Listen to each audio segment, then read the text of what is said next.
Pelatih PSM Makassar, Bernardo Tavares, menilai sepak bola Indonesia perlu ditingkatkan dengan menerapkan asisten wasit video atau VAR.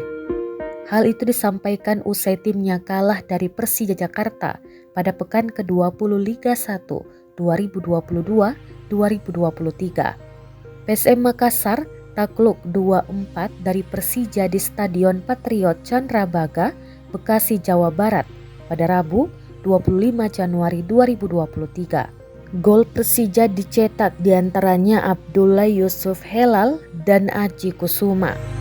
Sementara gol PSM Makassar dicetak Everton Naskimento dan Rashid Bakri.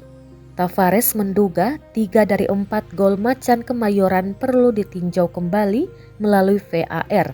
Tavares melihat gol pertama Persija di menit ke-21 kemungkinan offside.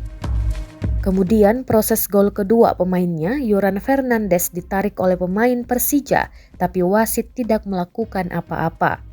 Begitupun dengan gol ketiga, menurutnya bola lemparan ke dalam sebelum gol tercipta harusnya milik PSM Makassar.